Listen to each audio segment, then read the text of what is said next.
Selamat datang di arah baru, sebuah ruang tenang untuk mereka yang lelah dengan kebisingan dunia dan ingin kembali merapikan pikiran, menata ulang cara pandang, serta menemukan kembali makna hidup yang sering kali terlupakan. Di tengah arus informasi yang tak pernah berhenti, di tengah tekanan untuk selalu cepat, hebat, dan terlihat kuat, kita kerap kehilangan satu hal yang paling esensial, kejernihan dalam berpikir. Kita terbiasa bereaksi, bukan memahami. Kita sibuk mengejar pengakuan tanpa sempat bertanya, apakah ini sungguh yang aku butuhkan? Kita mudah terseret emosi, terbawa asumsi, hingga lupa bahwa hidup yang tenang bukan berasal dari dunia luar yang ideal, melainkan dari pikiran yang terlatih untuk jernih. Inilah yang menjadi alasan arah baru hadir. Bukan untuk menggurui, bukan pula untuk menciptakan ilusi motivasi instan, tetapi untuk mengajakmu berjalan bersama, perlahan menata pikiran.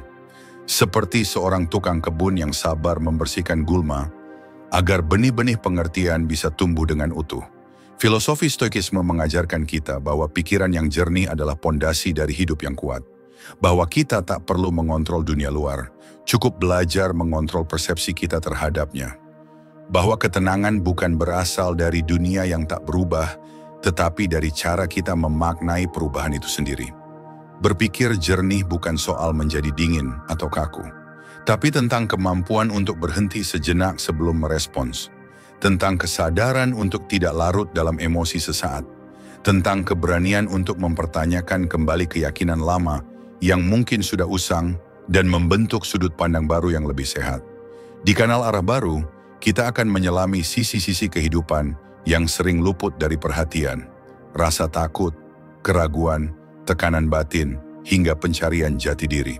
Tapi kita tidak akan melompat pada kesimpulan. Kita akan duduk sejenak, mendengarkan, merenung, dan belajar berpikir dengan lebih jernih. Karena di dunia yang ramai, kejernihan adalah seni. Dan seperti semua seni, ia tidak hadir dalam sekali lihat. Ia butuh latihan, butuh kesadaran, dan yang paling penting, butuh niat untuk berubah dari dalam keluar. Jadi mari kita mulai perjalanan ini, sebuah perjalanan untuk mengenal pikiran kita sendiri, untuk menyadari bahwa arah baru bukan selalu tentang kemana kita pergi, tetapi tentang bagaimana kita melihat, merasa, dan berpikir dalam setiap langkah yang kita ambil. Seringkali saat hidup terasa berat, naluri pertama kita bukan untuk memahami, tapi untuk lari. Lari dari rasa sakit, lari dari kenyataan, lari dari perasaan yang tidak nyaman, seolah-olah dengan menolak keberadaan realita, kita bisa membuatnya hilang. Padahal dalam filosofi berpikir jernih, terutama dalam ajaran Stoikisme, itulah awal dari kekacauan batin. Karena berpikir jernih tidak bisa tumbuh di atas dasar penyangkalan. Ia hanya bisa bertunas di tanah yang subur oleh penerimaan. Menerima realita bukan berarti menyerah. Menerima bukan berarti kita menyukai apa yang terjadi. Tapi itu adalah keberanian untuk melihat sesuatu sebagaimana adanya. Tanpa topeng harapan, tanpa kabut asumsi, dan tanpa narasi buatan ego. Ini adalah langkah pertama dan paling mendasar dalam seni berpikir jernih. Membebaskan pikiran dari ilusi, agar kita bisa benar-benar melihat, bukan sekadar bereaksi. Marcus Aurelius pernah menulis, "Objective judgment now at this very moment, unselfish action now, willing acceptance now of all external events." Ia mengajarkan bahwa kekuatan terbesar manusia bukan dalam mencoba mengubah segala sesuatu, tapi dalam menerima keadaan luar apa adanya dan tetap memilih untuk bertindak dengan kehormatan dan kejernihan batin. Namun mengapa kita begitu sulit untuk menerima realita?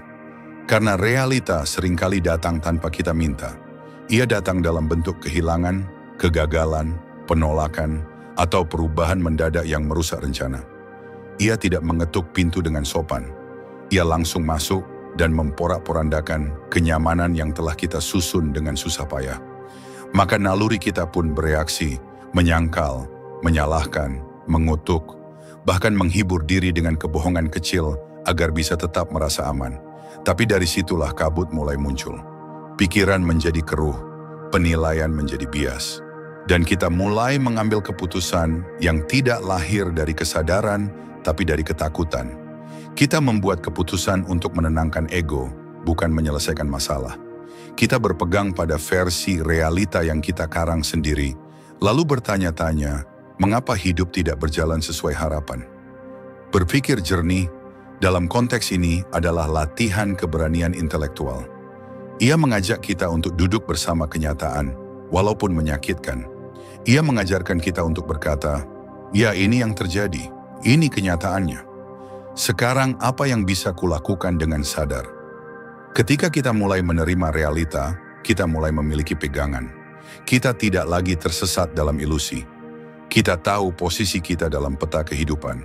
Dan dari sana, langkah-langkah berikutnya akan jauh lebih terarah. Seorang stoik tidak pernah membuang waktu untuk bertanya mengapa dunia tidak adil. Ia tahu hidup memang tidak dirancang untuk menyenangkan kita.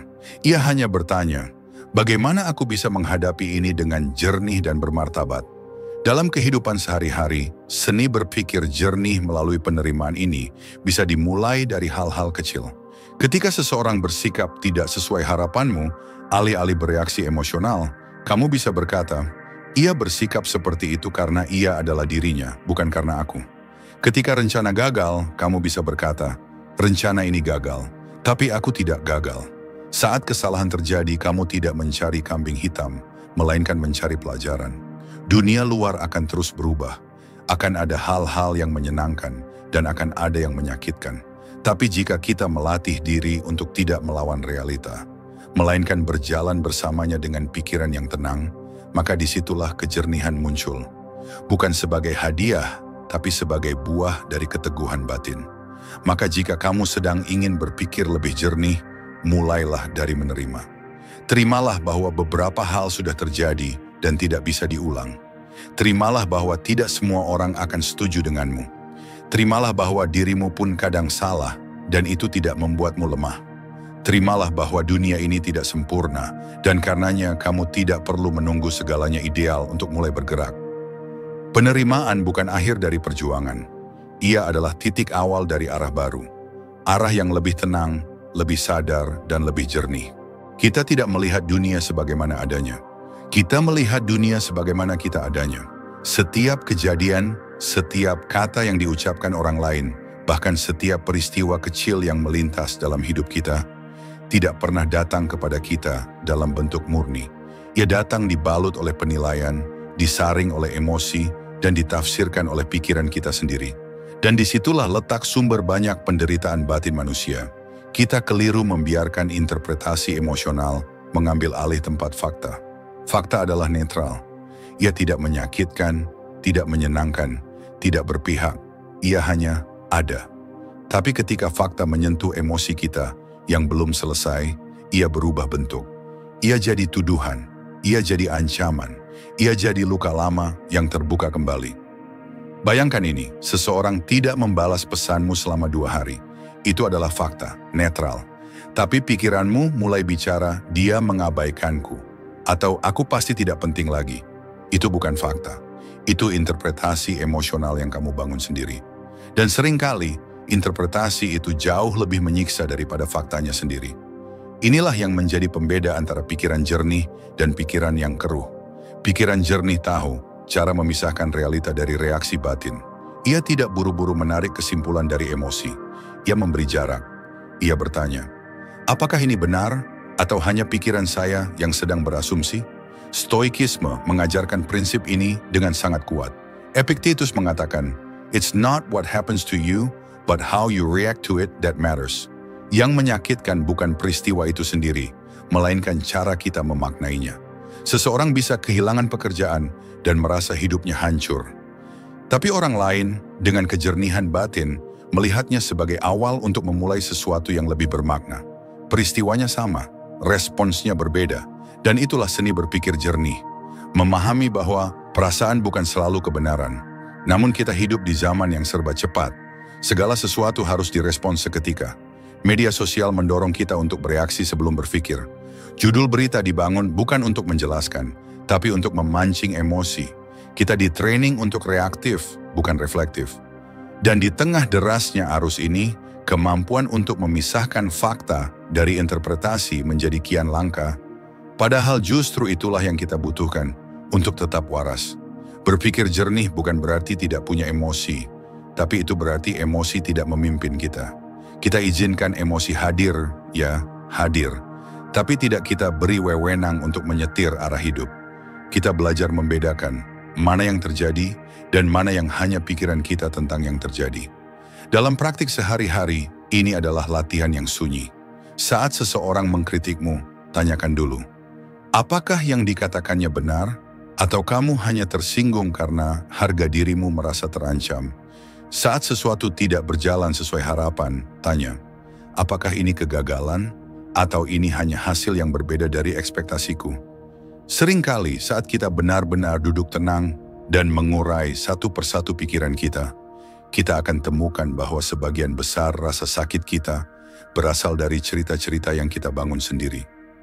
Kita menjadi sutradara drama dalam kepala kita, menulis naskah ketidakadilan, penolakan dan kekalahan, padahal dunia di luar belum tentu seperti itu. Pemisahan antara fakta dan interpretasi ini adalah pondasi penting untuk membangun kejelasan berpikir dan pada akhirnya kejernihan bertindak. Ia melatih kita untuk menahan diri sebelum bereaksi.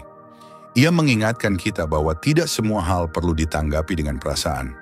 Beberapa hal hanya perlu dilihat, dipahami, dan dilepas. Dan jika kita berhasil menerapkannya, ada ketenangan luar biasa yang muncul. Karena kita tak lagi mudah dipancing.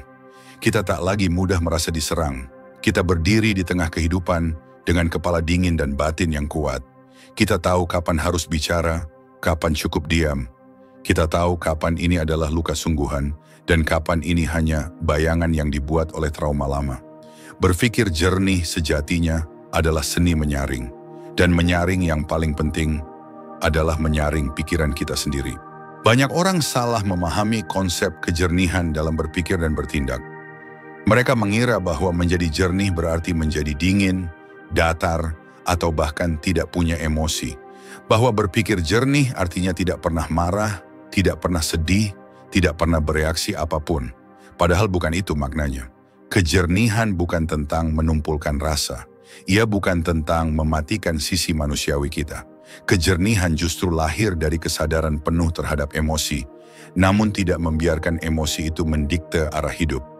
Ia bukan tentang membungkam perasaan, tetapi tentang tahu kapan perasaan perlu diekspresikan, dan kapan justru lebih bijak untuk diam. Diam dalam seni berpikir jernih adalah bentuk kekuatan tertinggi. Ia bukan kelemahan, bukan ketakutan, tapi ekspresi dari kendali batin.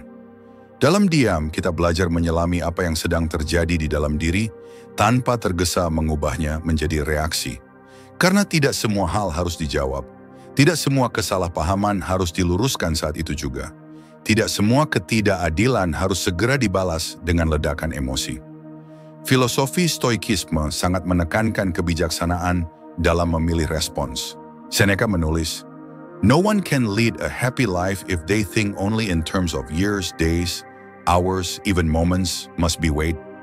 Artinya setiap respons, bahkan yang tampak kecil, perlu diperiksa, perlu dipertimbangkan. Dan kadang-kadang, keputusan terbaik adalah tidak mengatakan apa-apa. Berapa banyak konflik yang seharusnya bisa reda jika salah satu pihak memilih untuk diam sesaat saja?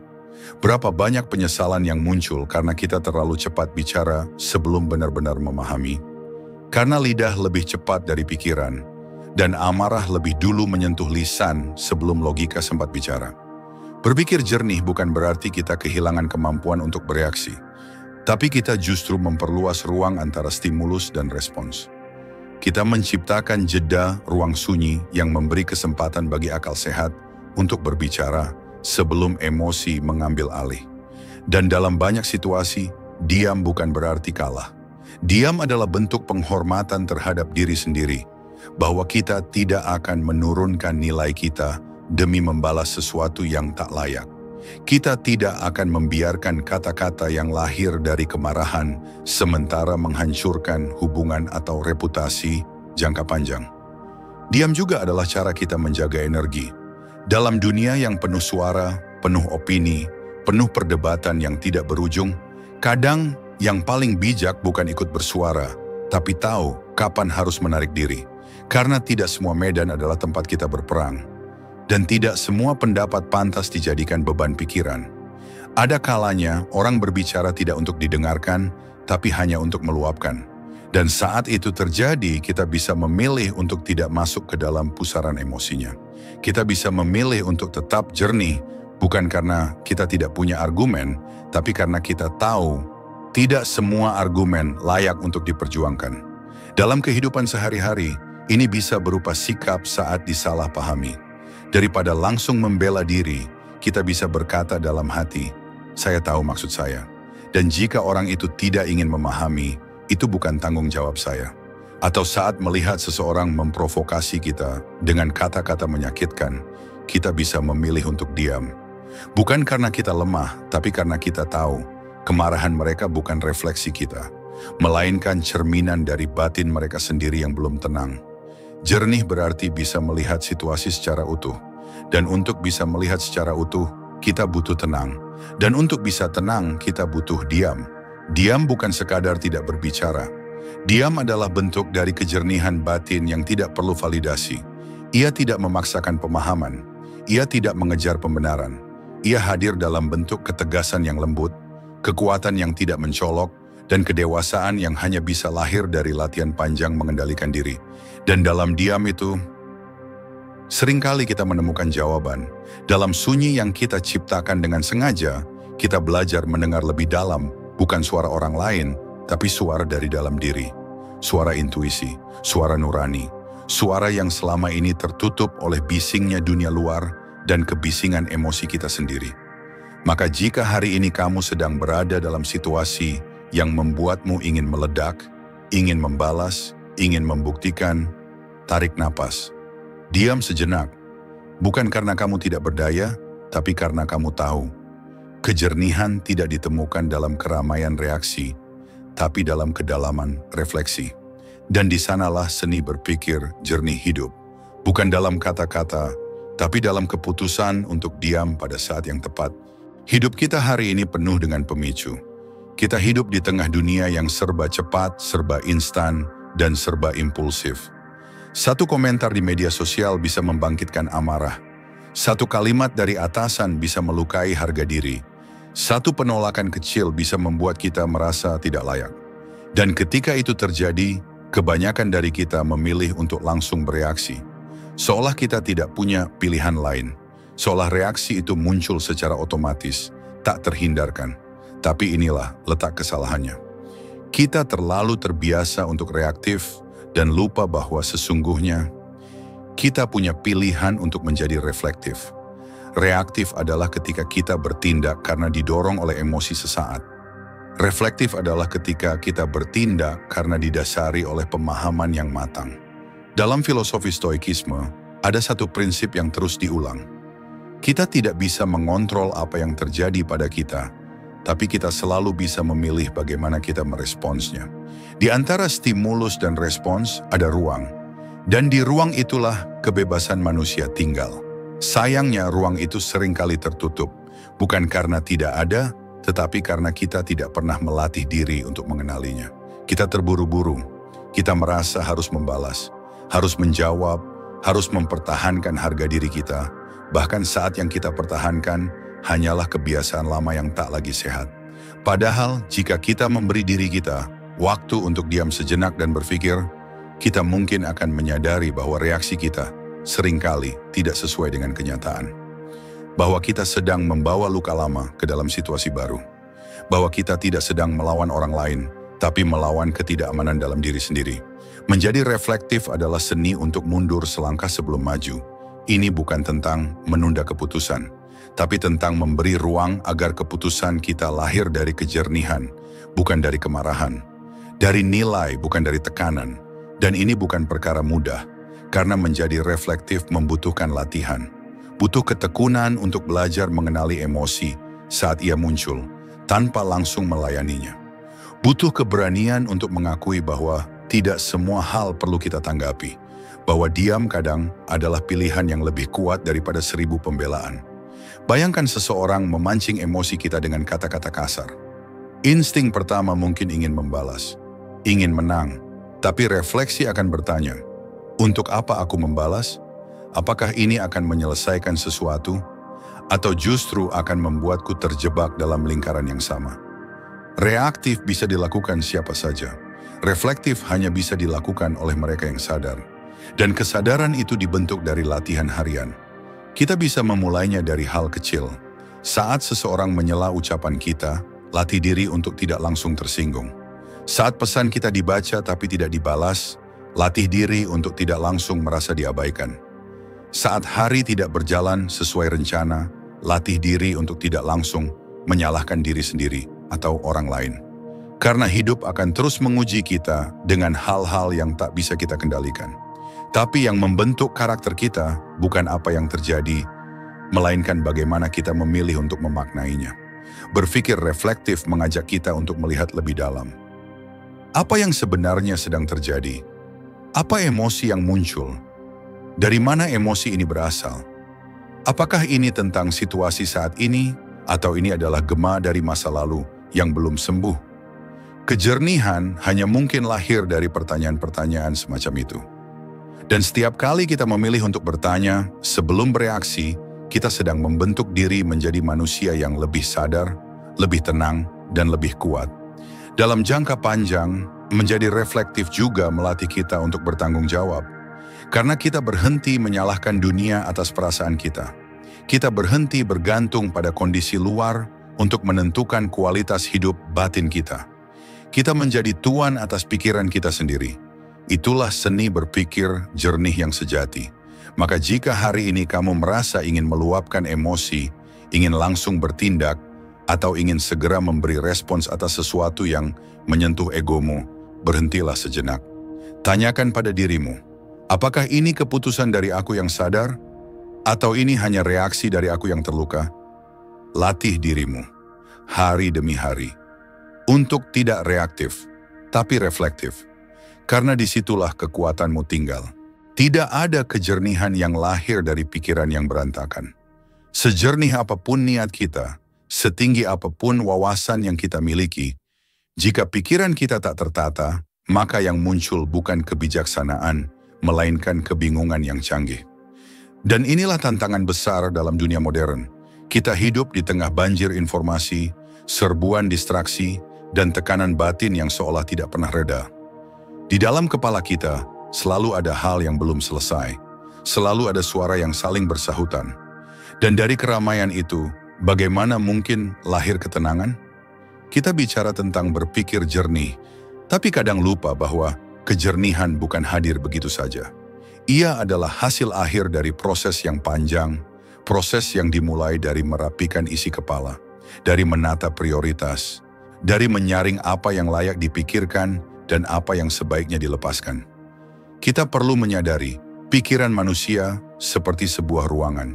Bila terlalu banyak hal yang tidak tertata, terlalu banyak beban yang tidak dibereskan, maka ruangan itu akan penuh, sumpak, dan akhirnya tak bisa lagi menampung sesuatu yang bernilai. Sebaliknya, ruangan yang tertata memungkinkan cahaya masuk. Ada ruang gerak, ada kelegaan untuk melihat segala sesuatu sebagaimana adanya. Stoikisme mengajarkan bahwa ketertiban batin adalah bentuk utama dari kekuatan manusia. Marcus Aurelius dalam Meditations menulis, "A rational mind is a fortress." Benteng itu bukan dibangun dari kekerasan atau kemarahan, tapi dari pikiran yang teratur. Pikiran yang tahu mana yang penting, mana yang bisa ditunda, dan mana yang tak perlu diurusi sama sekali. Lalu, bagaimana kita bisa melatih ketertiban dalam berpikir? Pertama, dengan menyadari bahwa tidak semua pikiran layak diberi perhatian. Banyak dari isi kepala kita hanyalah gema dari ketakutan lama, penyesalan masa lalu, atau kekhawatiran yang belum tentu terjadi. Ketika kita mulai menata, kita belajar memilah. Ini fakta atau asumsi? Ini perlu diselesaikan sekarang atau ini hanya gangguan? Kedua, dengan membangun struktur berpikir harian. Bisa dimulai dari kebiasaan sederhana seperti menuliskan pikiran setiap pagi, menyusun agenda, memberi waktu khusus untuk refleksi. Karena pikiran yang tertib bukan hanya hasil dari bakat, tapi dari kebiasaan. Sama seperti rumah yang bersih bukan hasil kebetulan, tetapi hasil dari disiplin merapikan setiap hari. Ketiga, dengan membatasi asupan mental yang tidak perlu. Apa yang kita konsumsi, berita, media sosial, obrolan kosong, semuanya membentuk lanskap batin kita. Terlalu banyak input akan membuat pikiran overload. Dan pikiran yang terlalu penuh adalah ladang subur untuk kecemasan, bukan kebijaksanaan. Keempat, dengan belajar fokus pada satu hal pada satu waktu. Dunia memuja multitasking, tapi manusia sejatinya dibangun untuk hadir secara penuh dalam satu momen. Ketika kita mencoba memikirkan banyak hal sekaligus, yang lahir bukan produktivitas, tapi kepanikan yang dibungkus kesibukan. Kelima, dengan membangun prinsip yang jelas dalam hidup. Prinsip adalah filter. Ia membantu kita mengambil keputusan tanpa harus terombang-ambing setiap kali ada pilihan. Prinsip melatih kita berpikir cepat dengan jernih, karena kita tahu apa nilai dasar yang kita pegang. Kejernihan bukan hanya soal emosi yang tenang, tapi juga pikiran yang tertib. Dan ketertiban tidak akan pernah terjadi jika kita membiarkan kepala kita menjadi ladang semrawut yang dibiarkan tumbuh sendiri. Kita harus jadi tukang kebun bagi pikiran kita. Memangkas yang tak perlu, menyiram yang bernilai, dan membersihkan gulma gangguan mental secara rutin. Dalam dunia yang menuntut banyak hal dari kita, berpikir jernih adalah bentuk kemewahan spiritual. Dan untuk mencapainya, kita perlu menciptakan sistem, bukan hanya inspirasi, karena kejernihan bukan hasil dari satu malam renungan, tapi dari akumulasi hari-hari yang dipenuhi ketertiban batin. Dan saat itu terjadi, kita akan mulai melihat sesuatu dengan mata yang baru. Kita bisa membuat keputusan bukan dari kepanikan, tapi dari pemahaman. Kita bisa menilai sesuatu bukan dari ego, tapi dari akal sehat. Kita bisa hadir, bukan sekadar melintas dalam hidup. Maka jika kamu ingin berpikir lebih jernih, jangan hanya menenangkan hati. Tata juga isi kepalamu. Rapikan apa yang kamu pikirkan. Tentukan mana yang patut dipertahankan, mana yang layak dilepaskan. Karena pikiran yang jernih hanya lahir dari pikiran yang tertib. Setiap keputusan besar dalam hidup, baik tentang karier, hubungan, perubahan arah, maupun nilai hidup, selalu membawa beban yang tidak ringan. Di balik logika, pertimbangan matang, dan strategi yang kita bangun, seringkali ada satu hal yang diam-diam menyusup. Ego. Ego adalah suara dalam diri yang tidak selalu jujur, tapi sangat pandai membujuk. Ia membisikkan kalimat seperti, "Jangan sampai kamu terlihat kalah. Pilih ini agar orang lain tahu kamu berhasil. Jangan mundur, nanti kamu dibilang gagal." Ia hadir bukan untuk memberi kejernihan, melainkan untuk mempertahankan citra. Dan di sanalah banyak keputusan besar jadi kabur. Karena alih-alih dipandu oleh nilai yang murni, keputusan kita diarahkan oleh kebutuhan untuk merasa cukup di mata orang lain. Bukan lagi pertanyaan, apa yang terbaik untuk diriku dan prinsip hidupku? Tapi berubah menjadi, apa yang paling membuatku tampak hebat? Stoikisme sejak awal telah mengingatkan kita tentang bahayanya ego. Epictetus berkata, "It is impossible for a man to learn what he thinks he already knows." Artinya, selama kita masih dikuasai oleh keinginan untuk tampil benar, tampil unggul, tampil sukses, maka kita menutup diri dari kebijaksanaan yang sejati. Kita tidak lagi belajar, kita hanya ingin terlihat tahu. Ego menyempitkan pandangan. Ia membuat kita sulit mendengar masukan. Ia membuat kita terlalu membela pendapat sendiri. Bahkan saat dalam hati kita tahu bahwa ada arah lain yang lebih tepat. Ego mendorong kita untuk mempertahankan keputusan yang keliru, hanya karena gengsi untuk mengaku salah. Dalam pengambilan keputusan besar, ego sering muncul dalam bentuk ketakutan sosial. Takut dicemooh, takut dinilai lemah, takut tidak sesuai harapan orang tua, pasangan, atau lingkungan. Dan saat itu terjadi, keputusan yang kita ambil bukan lagi milik kita. Ia menjadi produk tekanan sosial yang dibungkus dalam narasi "aku harus sukses". Tapi berpikir jernih yang sejati hanya mungkin muncul saat ego disingkirkan. Saat kita bisa melihat diri kita tanpa topeng. Saat kita berani berkata, "Aku tidak harus menang. Aku hanya ingin benar. Aku tidak harus tampil sempurna. Aku hanya ingin jujur terhadap diriku sendiri." Singkirkan ego bukan berarti merendahkan diri, tapi tentang kembali kepada pusat, kembali pada nilai, Pada kesadaran bahwa hidup ini bukan panggung pertunjukan yang harus memukau penonton, tapi ladang pertumbuhan pribadi yang hanya bisa subur jika kita jujur pada apa yang benar, bukan pada apa yang membuat kita dipuji. Dan ini bukan hal mudah, karena ego menyelinap lewat banyak pintu. Bahkan dalam niat baik, ia bisa hadir. Dalam keputusan untuk membantu orang lain, kadang ego ingin terlihat sebagai pahlawan. Dalam pilihan untuk mengejar mimpi, kadang ego menyisipkan motif untuk mengalahkan orang lain. Dalam niat bertahan dalam hubungan, bisa jadi ego hanya takut terlihat gagal. Maka setiap kali kita akan mengambil keputusan besar, ada satu pertanyaan yang patut diajukan. Apakah ini sungguh yang aku butuhkan, atau ini hanya pembuktian bagi egoku? Pertanyaan ini tidak nyaman.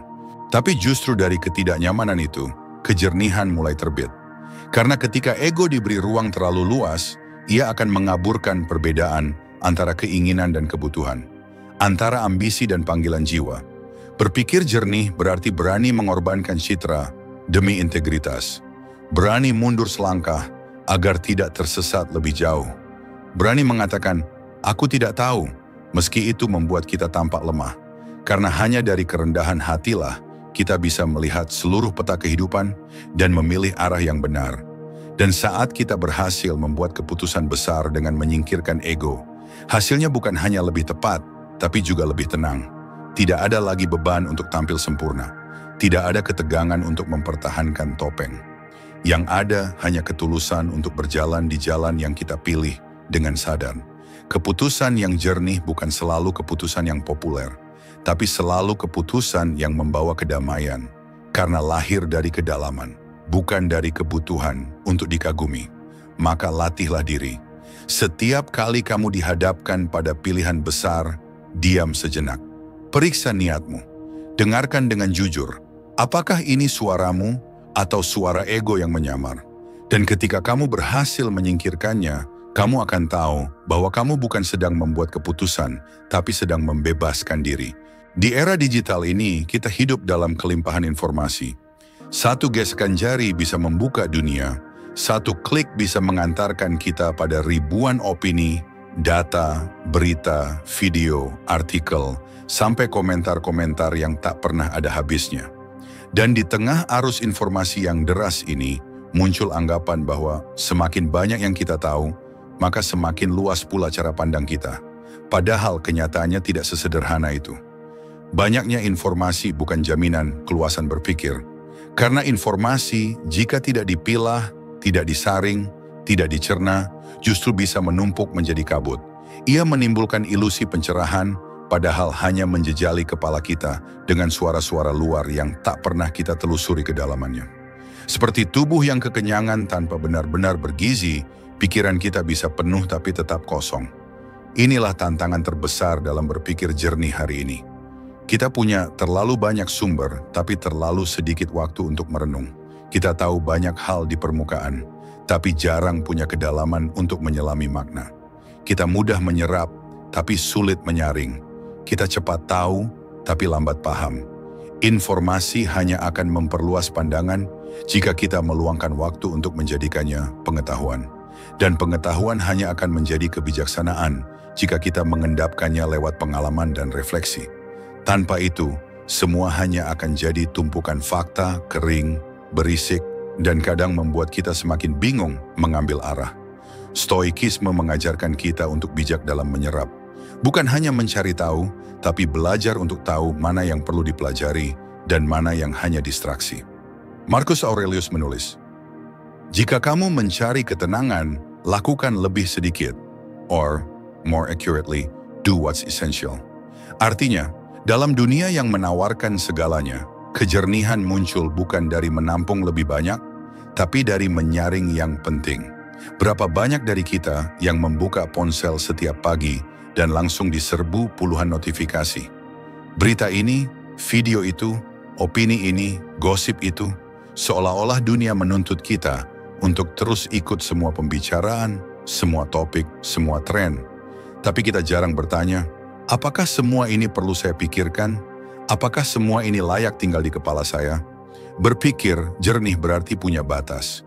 Bukan hanya batas waktu dan energi, tapi juga batas terhadap apa yang boleh mengisi pikiran kita. Kita perlu menciptakan pagar mental, menjaga agar kepala kita tidak menjadi ladang bagi informasi yang hanya memancing kecemasan, perbandingan sosial, atau opini yang membingungkan arah nilai pribadi kita. Seseorang yang benar-benar bijak, bukan yang tahu segalanya, tapi yang tahu mana yang pantas dipikirkan dan mana yang sebaiknya dilepas. Karena informasi yang terlalu banyak justru bisa menjadi beban. Ia mengaburkan intuisi. Ia membuat kita meragukan pilihan yang sudah lama kita yakini. Ia membuat kita merasa tertinggal, tidak cukup, dan harus terus mengejar sesuatu, meskipun kita tak tahu apa yang dikejar. Pandangan yang luas tidak dibangun dari kuantitas informasi, tapi dari kedalaman pemahaman. Dan pemahaman hanya tumbuh jika kita memberi ruang untuk merenung. Jika kita berani berkata cukup dan mulai menyelami satu hal dengan saksama. Bukan melompat-lompat dari satu tren ke tren lain hanya demi merasa terkini. Berpikir jernih adalah kemampuan untuk duduk dalam sunyi dengan satu pemikiran, satu gagasan, satu perasaan, dan membiarkannya berkembang dalam kepala kita tanpa gangguan. Kemampuan untuk tidak langsung melompat pada kesimpulan hanya karena kita membaca satu artikel atau melihat satu potongan video. Kemampuan untuk bertanya, apakah aku benar-benar memahami ini atau hanya mengutipnya? Maka jika hari ini kamu merasa semakin tahu tapi semakin cemas, semakin paham tapi semakin bingung, barangkali kamu tidak butuh lebih banyak informasi. Barangkali kamu butuh ruang, butuh hening, butuh disiplin untuk menutup tab yang tak perlu, mematikan notifikasi yang tak penting, dan mulai menyelami hidup secara utuh. Karena informasi banyak bukan berarti pandanganmu luas, bisa jadi itu hanya kabut yang menutupi jendela pikiranmu sendiri. Lepaskan, saring, renungkan, dan biarkan yang tinggal adalah hal-hal yang memang memberi makna. Kesendirian seringkali disalahpahami. Di dunia yang begitu ramai, di mana koneksi digital seolah tak pernah tidur, kesendirian dianggap sebagai kekosongan, sebagai tanda bahwa seseorang tidak dicari, tidak dibutuhkan, tidak cukup menarik untuk ditemani. Padahal dalam realitas yang lebih tenang dan jujur, kesendirian bukanlah kutukan. Ia adalah ruang, ia adalah jarak yang disengaja dari kebisingan luar demi mendengar suara dalam. Ia bukan tentang kehilangan, melainkan tentang mengundang kehadiran. Kehadiran diri sendiri, tanpa gangguan, tanpa tuntutan. Dalam konteks berpikir jernih, kesendirian bukan hanya anjuran, ia adalah kebutuhan. Tidak ada pikiran yang bisa benar-benar jernih jika ia terus berada di tengah arus kebisingan sosial. Jika setiap saat pikiran kita dipenuhi oleh apa yang harus dikatakan, siapa yang harus dibalas, apa yang harus diunggah, siapa yang sedang menilai, maka refleksi tidak pernah mendapat ruang. Kejernihan tidak pernah mendapat tempat tumbuh. Stoikisme sangat menghargai kesendirian, bukan sebagai pelarian, tapi sebagai latihan. Marcus Aurelius, kaisar Romawi, yang mengatur satu dari kekaisaran terkuat dalam sejarah, menulis setiap malam di buku catatannya, bukan untuk dibaca orang lain, tapi untuk berdialog dengan dirinya sendiri. Itu bukan rutinitas egois, melainkan disiplin batin. Ia sadar, tak ada kejernihan dalam kepemimpinan, tanpa ketenangan dalam kesendirian. Kesendirian yang disengaja adalah keputusan untuk mundur sejenak, untuk tidak menjawab semua panggilan, untuk tidak ikut dalam setiap percakapan, untuk membiarkan notifikasi menunggu, agar kita bisa duduk dengan pikiran kita sendiri.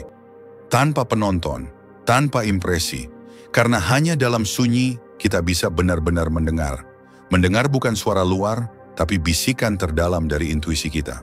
Mendengar apa yang sebenarnya kita rasakan, kita butuhkan, kita yakini. Suara-suara itu terlalu lembut untuk bisa bersaing dengan keramaian dunia. Tapi dalam diam, mereka terdengar dengan jelas. Namun tentu kesendirian yang disengaja bukan tentang mengasingkan diri dari kehidupan. Ini bukan sikap membenci dunia, melainkan mencintai ketenangan. Ini bukan bentuk antisosial, melainkan bentuk penghormatan terhadap diri. Karena kita tahu, hadir di tengah orang lain membutuhkan energi. Dan untuk itu, kita harus penuh terlebih dahulu.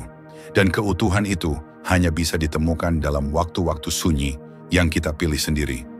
Kesendirian adalah momen membersihkan kaca jendela batin, agar kita bisa melihat hidup dengan bening. Ia membantu kita memahami keputusan-keputusan yang kita buat, bukan karena tekanan sosial, tapi karena kesadaran pribadi. Ia menjauhkan kita dari kebutuhan untuk terus tampil, terus menanggapi, terus bereaksi, dan membawa kita kembali pada ritme alami yang lembut dan sadar. Sayangnya, dunia hari ini menanamkan ketakutan terhadap sunyi. Kita takut sendiri, takut terlihat tidak sibuk, takut dianggap tidak punya kehidupan. Tapi justru dalam ketakutan itulah kita kehilangan kesempatan untuk mengenal siapa diri kita saat tidak ada yang melihat.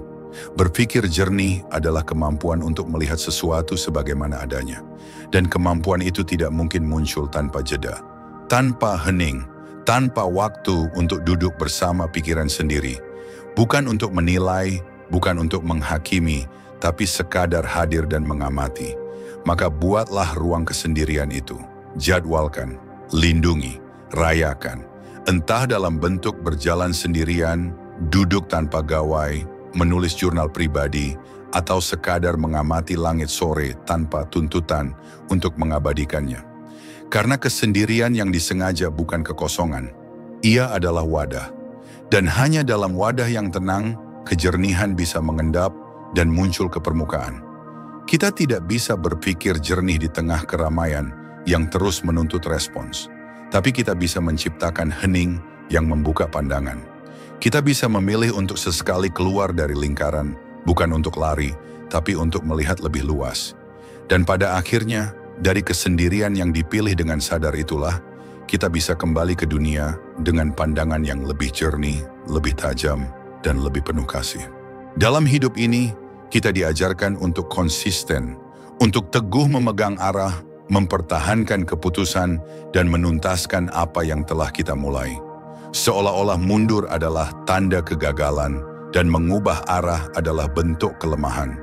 Namun, dalam kenyataan yang lebih jujur dan matang, kita akan menyadari bahwa berpikir jernih justru seringkali menuntut keberanian untuk membelokkan haluan. Karena apa gunanya terus melaju di jalan yang salah hanya karena malu mengakui bahwa kita perlu berbalik? Pikiran yang jernih tidak kaku, ia fleksibel. Ia memahami bahwa hidup adalah proses belajar terus-menerus, dan bahwa keputusan yang dulunya tampak tepat bisa jadi tidak lagi relevan ketika kita telah bertumbuh. Maka mengubah arah bukan tanda bahwa kita tak punya pendirian, justru itu bukti bahwa kita cukup sadar untuk tidak terus mengandalkan keyakinan lama di dunia yang terus berubah. Stoikisme mengajarkan bahwa kebajikan bukan terletak pada keras kepala, melainkan pada keselarasan dengan akal sehat. Seorang stoik tidak bertahan dalam sesuatu yang tidak rasional hanya demi gengsi. Marcus Aurelius bahkan menulis dalam Meditations, "If someone can prove me wrong and show me my mistake, I will gladly change. For it is the truth I seek, and the truth never harmed anyone." Perubahan arah dalam hidup bukan hanya perkara taktik, tapi perkara kedewasaan batin. Hanya orang yang telah jernih melihat dirinya dan realitaslah yang mampu berkata, "Aku salah." Atau lebih halusnya, ada arah lain yang lebih baik untuk kutempuh sekarang. Kita tahu, tidak mudah untuk mengubah arah, karena seringkali keputusan lama telah ditambatkan pada identitas. Kita sudah dikenal sebagai si A yang akan menjadi dokter, si B yang sedang membangun bisnis, si C yang telah lama memperjuangkan satu hubungan. Dan ketika arah itu mulai terasa tidak sejalan dengan nilai, dengan hati nurani, dengan pertumbuhan pribadi, muncullah dilema. Apakah aku tetap bertahan agar citra ini tidak goyah, atau aku berani menyesuaikan arah demi kebenaran yang lebih dalam? Di titik itulah berpikir jernih diuji, karena pikiran yang jernih mampu memisahkan antara ego dan nilai. Ia mampu melihat bahwa apa yang dulu kita inginkan mungkin hanya lahir dari ketakutan, dari dorongan lingkungan, atau dari versi lama dari diri kita yang belum matang. Dan tidak ada yang salah dalam itu. Yang keliru adalah jika kita tahu kita perlu berbalik arah, tapi tetap memaksa berjalan lurus hanya karena takut penilaian orang lain. Seringkali kita bertahan bukan karena yakin, tapi karena takut terlihat goyah.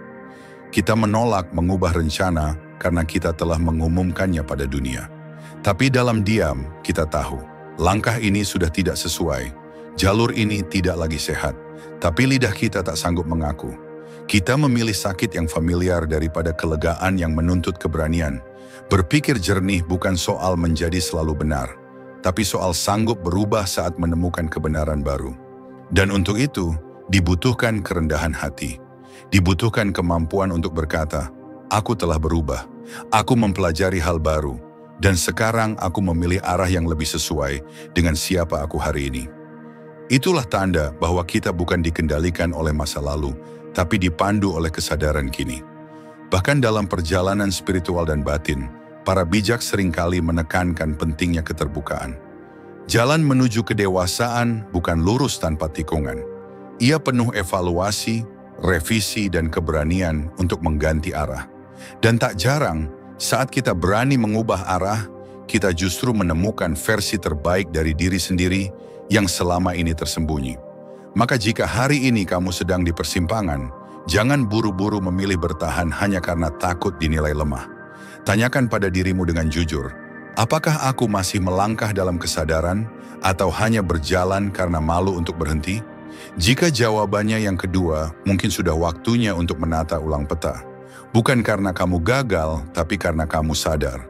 Dan kesadaran selalu lebih berharga daripada citra. Pikiran yang jernih tidak memaksakan arah. Ia mendengar, ia mengamati, ia menyesuaikan.